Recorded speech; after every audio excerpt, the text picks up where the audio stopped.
Ça fonctionne. Salut les amis, alors aujourd'hui on va réparer une machine à laver. Alors on a démonté, ça a été compliqué, il a fallu meuler, couper les vis qui étaient ici pour pouvoir enlever le croisillon, voilà, qui s'est cassé, c'est-à-dire que c'est cette pièce qui est ici. Donc on va changer ça, c'est cette pièce-ci. Croisillon. Quand vous achetez le croisillon, il faut savoir que les vis sont pas fournies et que pour retrouver les vis après, quand vous les avez coupées, c'est un peu compliqué. Donc faites attention à cela. Première chose. Deuxième chose, mon super produit que vous avez vu l'année dernière pour nettoyer ma table, il va servir aussi pour ça. C'est-à-dire que là, dans 5 litres d'eau très chaude, j'ai mis 4 cuillères cristaux de soude avec un demi-verre de vinaigre et une cuillère de savon. Et puis regardez, ça, une fois qu'on a trempé un peu, ça s'en va tout seul. Voilà, j'ai nettoyé la cuve, regardez, elle est comme neuve. Alors, ça c'est l'ancien croisillon. Donc le croisillon, je vous rappelle bien, c'est ça. On l'a remis en place. Et il est remis en place et bien sûr, il y a juste à reverrer. Il n'y a pas de rondelle, il n'y a rien, il y a juste les vis comme ça. D'accord. La vis est fraisée. Si vous l'avez cassée, elle s'achète sur internet. J'ai réussi à en récupérer une sur tout ça. Ouais, les autres, il a fallu les couper parce que c'était trop prise. Voilà, elles sont fraisées normalement. Voilà. Donc là, on serre bien. Donc on place les trois et après on les resserre à chaque fois. Donc là, pour le remontage, tu vas graisser l'axe un petit peu avant de remettre dans la cuve en plastique. Voilà. D'accord. Pour 3 mètres, de toute façon, il faudra faire un lavage à vide pour éliminer les graisses qui sont... Qu'on a pu mettre à la réparation. Exactement. Pour pas tâcher le linge après, quoi. C'est simplement exactement. Ça. Maintenant, c'est ce croisillon, parce que c'est quand même un croisillon de remplacement, s'il va bien dans cette cuve, si tout va bien. Avant de remonter le tambour dans la cuve en plastique, on graisse le joint spi. On graisse le joint spi parce qu'il faut l'étanchéité. Pour l'étanchéité. Et maintenant, on remet la cuve.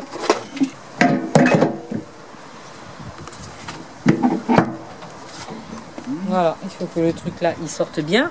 Il ne faut pas oublier de remettre après ce truc là. Alors cette rondelle. Juste ça. L'espèce de rondelle qui est bizarre, elle est rudement grande cette rondelle. Ouais, on va liéter, on le remet. Donc là tu regresses un tout petit peu le roulement, c'est ça? Ouais, je compte le temps que ça arrive. Donc toujours avec la graisse. Fais voir ton tube là. Voilà, c'est de la graisse universelle. Et oui, ils te disent de la remettre aussi. C'est dans la vidéo. C'était comme ça, je me rappelle. Donc on voit qu'il y a deux rondelles, hein, une grosse et une plus petite.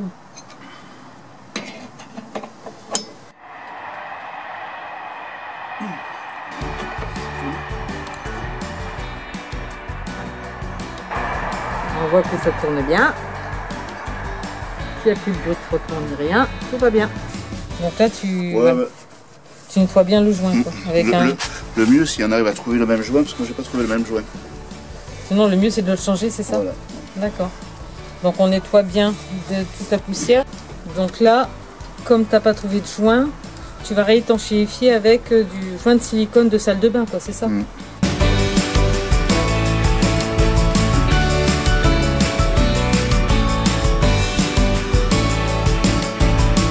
vas reposer juste la cuve dessus. Et après, il y a des vis à remettre. Donc tu les mets tout autour et après tu visses, c'est ça? Oui, on les met d'abord et après on visse. D'accord. Bon, voilà.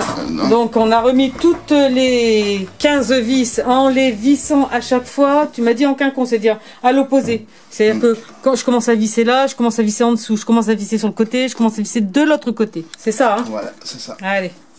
Voilà. Et maintenant on remet en place. C'est bon. Maintenant, il faut mettre les amortisseurs. On a remis sur les ressorts. Et maintenant, il faut remettre quoi? Les amortisseurs. Les amortisseurs. Et donc là, maintenant, il faut les raccrocher. Les raccrocher là-haut. Et là, on va l'autre à mettre ici aussi. Il faut le trouver. C'est pas facile, hein? Donc voilà, il faut que les amortisseurs remis. Voilà, en fait, je rattache les amortisseurs. Ce qu'il y a dedans sur cette machine, c'est qu'il n'y a que 2 types de vis. Donc les petites vis pour la cuve et après, c'est toutes les mêmes vis pour tout le reste. Si vous reste une vis, c'est que vous avez une ligne quelque part. On essaye, on peut mettre donc là, on remet le moteur maintenant. Voilà. C'est l'avantage.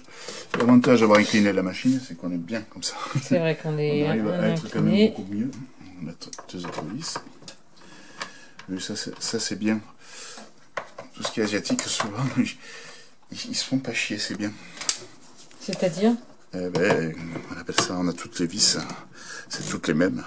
Ah ouais. Surtout ce qui donc est. on ne pose pas la question de ici à mettre, parce que c'est toutes les mêmes. Ah, c'est cool. Je sais pas. Il y en a 13. Hein. On ne va pas avoir la même formation ingénieur chez eux. Qu'est-ce que des fois c'est beaucoup plus simple que chez nous?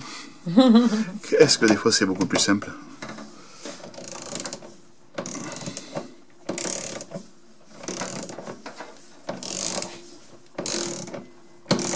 Et là, c'est toujours le même principe. Tu serres déjà à peu près et après tu serres à fond.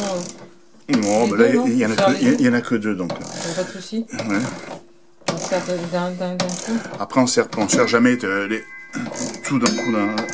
Tu serres jamais une vis et après les autres. Non, tu approches toujours, tu fais une approche et ensuite tu serres. Ah, après on bloque. Ouais, mais là, bon, c'est quand même, tu vois, c'est des amortisseurs. C'est juste pour pas que ça fasse de bruit. Maintenant, on va en profiter pour remettre. Ici, c'est la prise du moteur. On refait les branchements. Voilà. Par contre, il faudra que je prenne mon appareil photo pour voir exactement comment c'était branché ici. Même si je pense m'en rappeler, parce que ça doit être aussi simple que ça. Ah oui, alors il y a une chose que vous pouvez faire quand vous démontez, c'est que vous prenez en photo chaque étape. Comme ça, c'est facile de reprendre après. Et puis là, c'est tellement facile que tu vois, il n'y a même pas besoin. Bon, là, il n'y a pas trop besoin. Il n'y a pas trop à se tromper. Bon, je vérifierai après, mais bon, au moins c'est ça. En fait, chaque connecteur est différent, donc il ne faut pas se tromper. Là, nous avons la résistance chauffante. Ah oui, d'accord, tu as enlevé ça. Ça, c'est pour l'évacuation de l'eau, d'accord? On arrive directement là sur l'évacuation, le machin d'évacuation. Et ensuite, il y a un système de contrôle de pression, ici. Donc, Si je vais rebrancher. Ouais, parce que ça, si ça marche pas, la machine, elle s'arrête. Là, ici, tu as la pompe, d'accord? Donc, on va mettre juste ici. Et ici. Bon, il n'y a pas grand chose à faire. Allez, on va y arriver.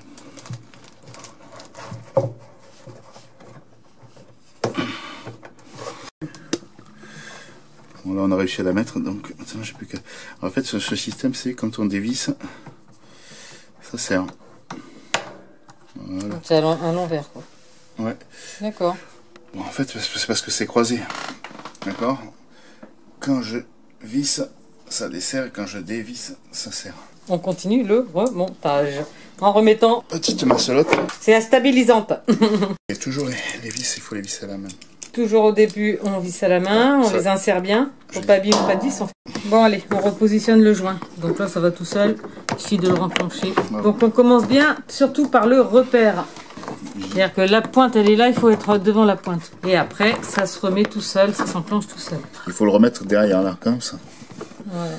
Voilà.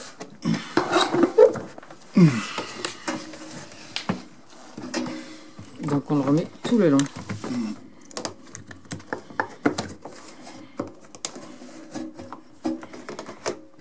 On remet ensuite le cerclage. Voilà, là il est dedans. Et maintenant on va resserrer. Bon, pour resserrer, il faut dévisser. Voilà, c'est-à-dire qu'on va voir bien l'action là. Voilà, quand on dévisse, et ben en fait on resserre et on règle bien le serre. Ça s'appelle comment ça? Le fil serre-joint? C'est un serre-joint. Serre-joint. Non, ça c'est un tuyau pour la pression. C'est-à-dire que ça te donne la pression qu'il y a dans la cuve. Et en fonction de la pression qu'il y a dans la cuve, ça marche ou pas. Si tu veux, c'est pour enclencher le remplissage et bien le mettre, parce que là, il y a quand même la prise de pression qui se fait là. C'est une espèce de papillon serre machin. Là. Voilà, pour serrer, desserrer, on appuie et on desserre. D'accord. D'accord. Ici, par contre, on a la même chose que tout à l'heure. Si je veux serrer, il faut que je desserre. Voilà. Ouais, allez, hop, On est au maximum, ça fait claque. Au maximum. D'accord. Maintenant, on remet les maslottes de façade. Alors, vous notez bien gauche et droite pour pouvoir au remontage savoir quelle était la gauche, quelle était la droite. Ça a l'air bête comme ça, mais ça rend service.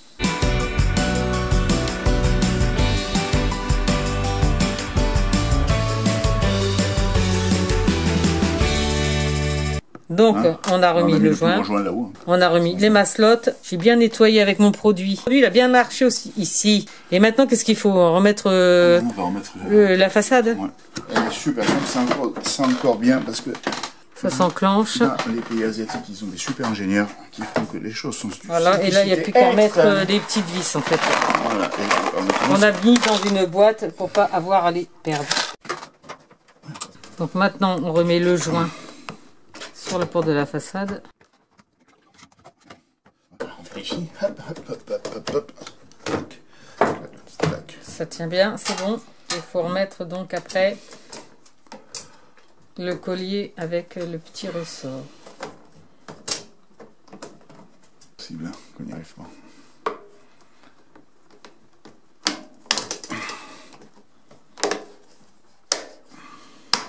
Là, je rebranche.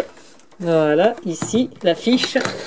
Est-ce qu'il y a d'autres trucs à brancher avant? La rentrée, elle s'enclenche toute seule. C'est super bien fait. Tac. Allez, on continue. Maintenant, on va remettre le bac à produits. Donc, on rebranche les durites. On va rebrancher les durites là-dessus, tout simplement.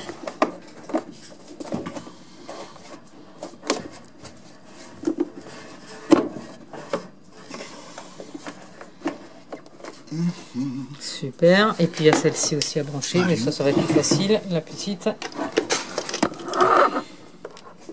Toujours avec ces super colliers, tac. Voilà, et après il faut renclencher donc la porte devant.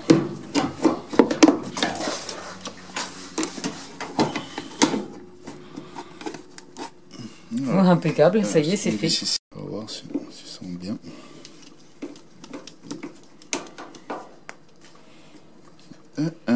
Voilà. Première chose, on remet la façade.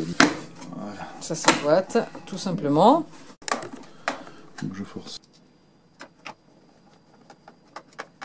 Alors on profite avec un petit peu de W40, c'est ça que tu as mis sur la brosse à dents? De gratter un peu parce qu'on a remarqué qu'il y avait une petite trace. De verrugue. Voilà. Comme ça, on voit que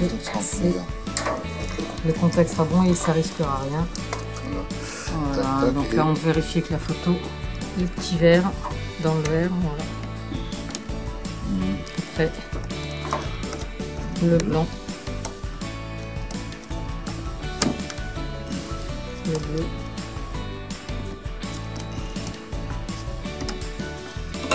voilà, et puis après on raccroche tout ensemble dans les passages pour pas que ça s'abîme.